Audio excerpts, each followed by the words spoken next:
बोलो गुरुदेव भगवान की जय। प्यारे कृष्ण कन्हैया लाल की जय। कठोपनिषद तृतीय वल्ली चल रही है, अध्याय 2 की, और 5 श्लोक हो गए थे। आज 6वें श्लोक से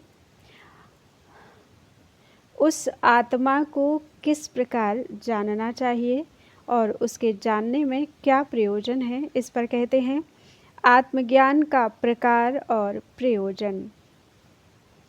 इंद्रियाणां पृथक् भावम् उदयास्तमयौ च यत् पृथगुत्पद्यमानानां मत्वा धीरो न शोचति। पृथक पृथक भूतों से उत्पन्न होने वाली इंद्रियों के जो विभिन्न भाव तथा उनकी उत्पत्ति और प्रलय हैं, उन्हें जानकर बुद्धिमान पुरुष शोक नहीं करता। अपने अपने विषय को ग्रहण करना रूप प्रयोजन के कारण अपने कारण रूप आकाश आदि भूतों से पृथक पृथक उत्पन्न होने वाली श्रोत्रादि इंद्रियों का जो अत्यंत विशुद्ध स्वरूप केवल चिन्मात्र आत्मस्वरूप से पृथक्त्व अर्थात स्वाभाविक विलक्षण रूपता है, उसे तथा जागृत और स्वप्न की अपेक्षा से उन इंद्रियों के उदयास्तमय उत्पत्ति और प्रलय को जानकर अर्थात विवेक पूर्वक यह समझकर कि इंद्रियों की ही अवस्थाएं हैं, आत्मा की नहीं, धीर बुद्धिमान पुरुष शोक नहीं करता, क्योंकि सर्वदा एक स्वभाव में रहने वाले आत्मा का कभी व्यभिचार न होने के कारण शोक का कोई कारण नहीं ठहरता। जैसा कि आत्मज्ञानी शोक को पार कर जाता है, ऐसी एक श्रुति भी है। जिस आत्मा से इंद्रियों का पृथक तो दिखलाया गया है, वह कहीं बाहर है ऐसा नहीं समझना चाहिए, क्योंकि वह सभी का अंतरात्मा है। सो किस प्रकार, इस पर कहते हैं इंद्रियेभ्यः परं मनो मनसः सत्त्वमुत्तमं सत्त्वादधि महानात्मा महतो व्यक्तमुत्तमम्। इंद्रियों से मन पर उत्कृष्ट है,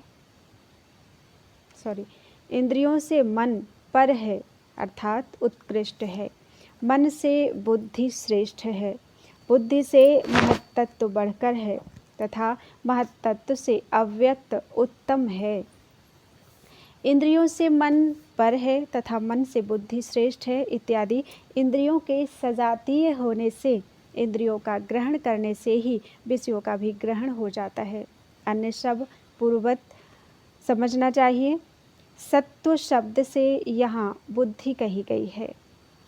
अव्यक्तात्तु परः पुरुषो व्यापको लिंग एव च यं ज्ञात्वा मुच्यते जन्तुर् अमृतत्वं च गच्छति। अव्यक्त से भी पुरुष श्रेष्ठ है और वह व्यापक तथा अलिंग है, जिसे जानकर मनुष्य मुक्त होता है और अमृतत्व को प्राप्त हो जाता है।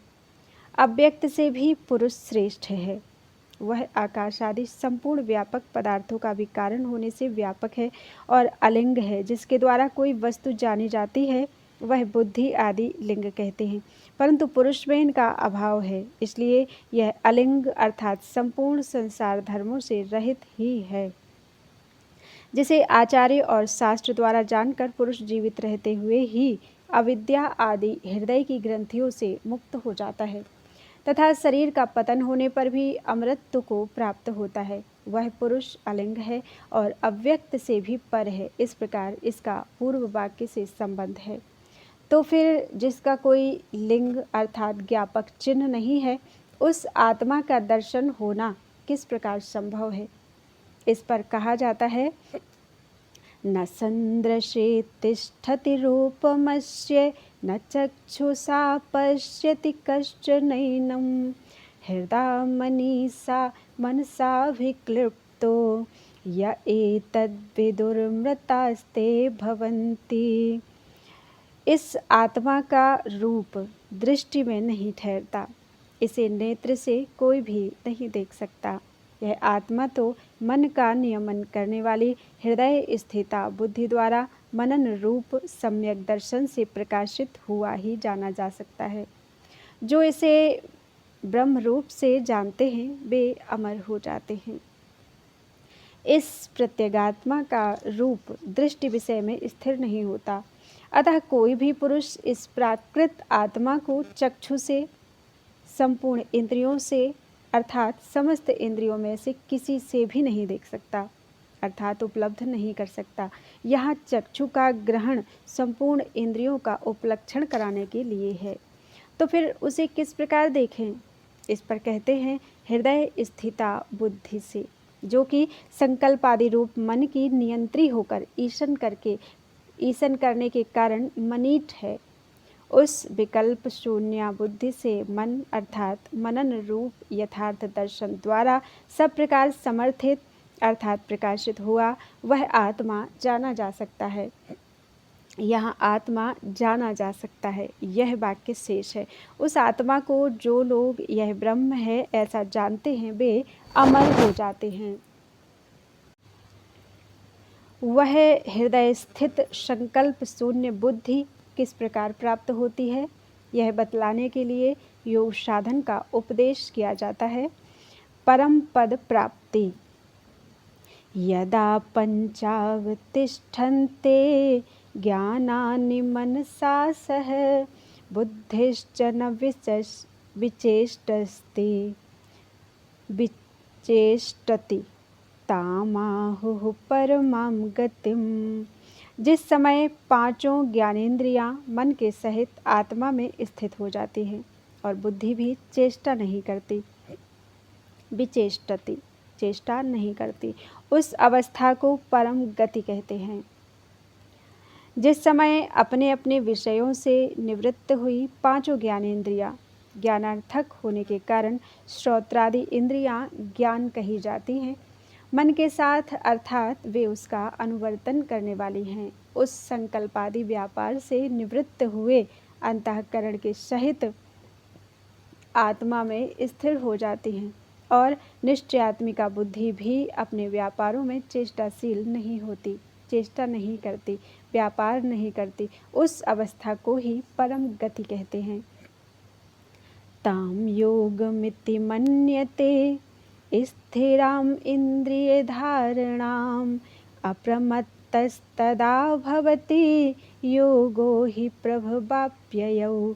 उस स्थिर इंद्रिय धारणा को ही योग कहते हैं।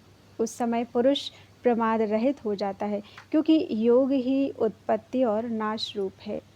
उस ऐसी अवस्था को ही जो वास्तव में वियोग ही है योग मानते हैं, क्योंकि योगी की यह अवस्था सब प्रकार के अनर्थ संयोग की वियोग रूपा है।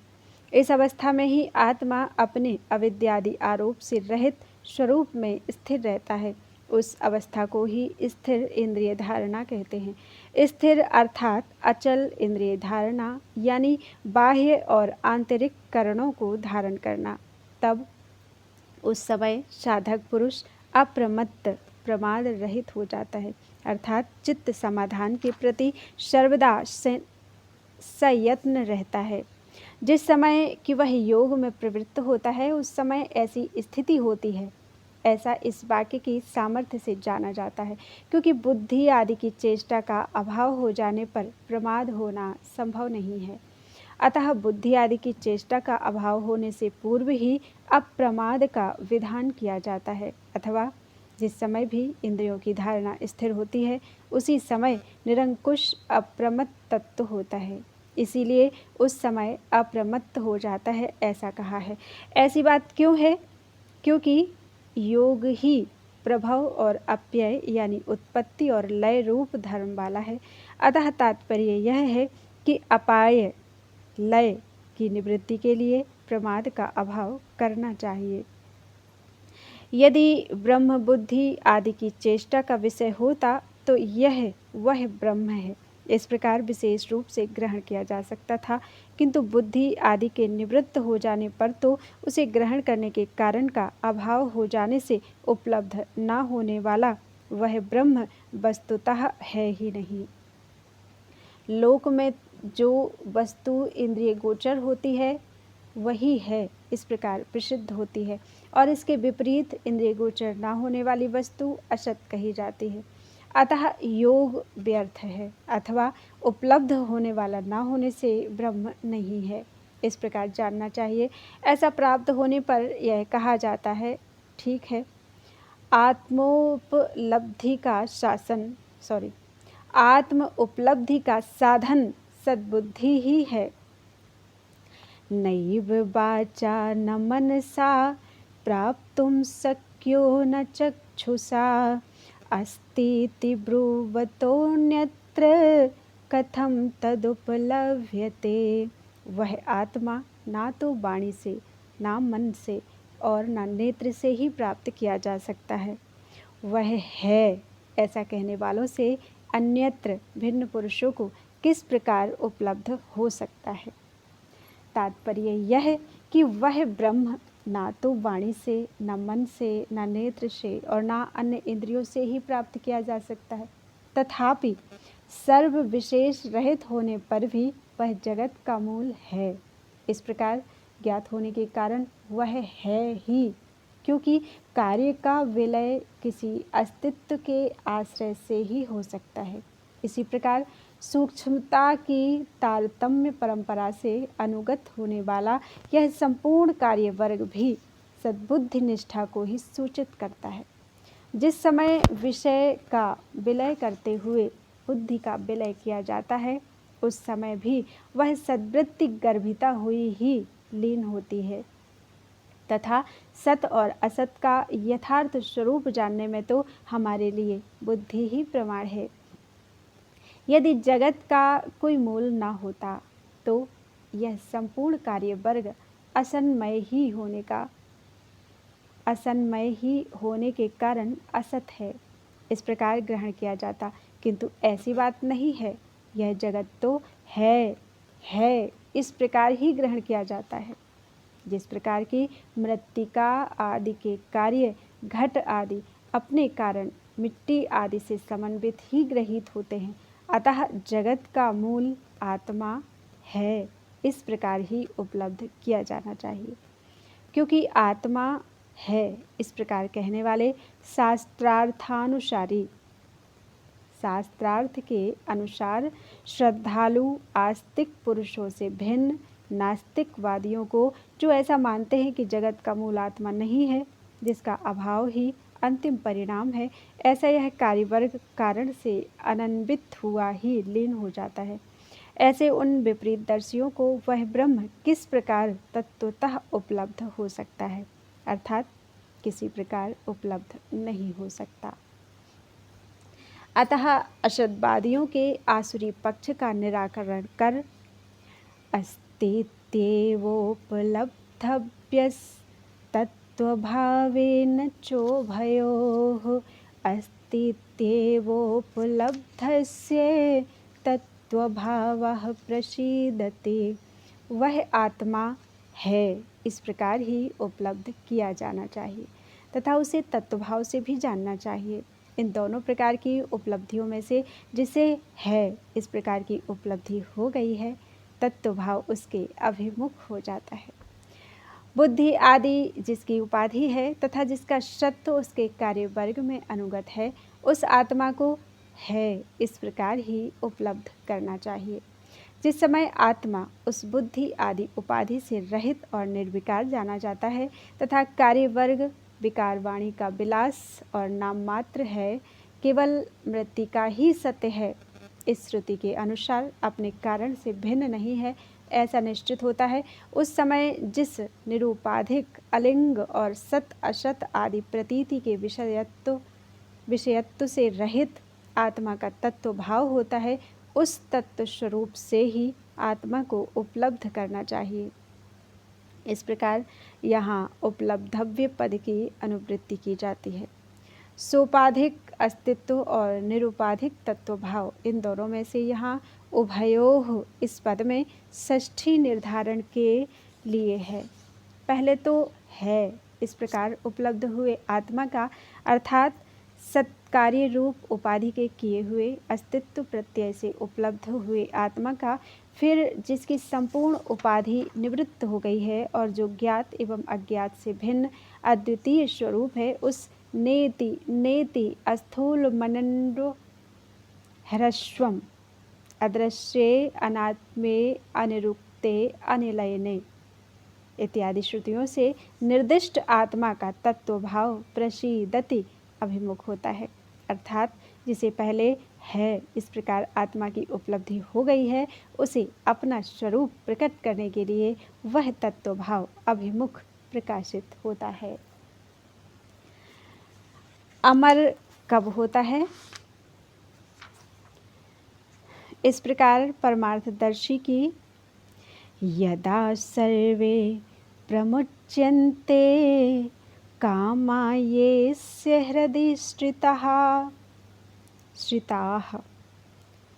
यदा सर्वे प्रमुच्यन्ते कामायेस्य हृदि श्रिताः अथ मर्त्यो अमृतो भवत्यत्र ब्रह्म समश्नुते अथ मर्त्यो अमृतो भवति यत्र ब्रह्म समश्नुते।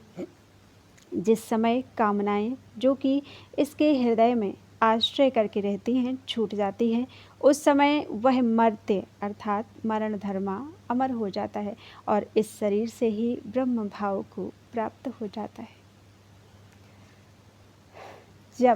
जिस समय संपूर्ण कामनाएं कामना योग्य अन्य पदार्थ का अभाव होने के कारण छूट जाती हैं, छिन्न भिन्न हो जाती हैं, जो कि बोध होने से पूर्व इस विद्वान के हृदय बुद्धि में आश्रित रहती हैं, क्योंकि बुद्धि ही कामनाओं का आश्रय है, आत्मा नहीं। जैसे कि कामना, संकल्प और संशय ये सब मन ही हैं इत्यादि एक दूसरी श्रुति से भी सिद्ध होता है। तब फिर जो आत्म साक्षात्कार से पूर्व मरण धर्म था, वह जीव आत्मज्ञान होने के अनंतर अविद्या, कामना और कर्म रूप मृत्यु का नाश हो जाने से अमर हो जाता है। परलोक में गमन कराने वाले मृत्यु का विनाश हो जाने से वहां जाना संभव न होने के कारण वह इस लोक में ही दीप निर्वाण के समान संपूर्ण बंधनों के नष्ट हो जाने से ब्रह्म भाव को प्राप्त हो जाता है, अर्थात ब्रह्म ही हो जाता है। वृंदावन बिहारी लाल की जय। त्वदीयं वस्तु गोविंदम तुभ्यमेव समर्पितम्।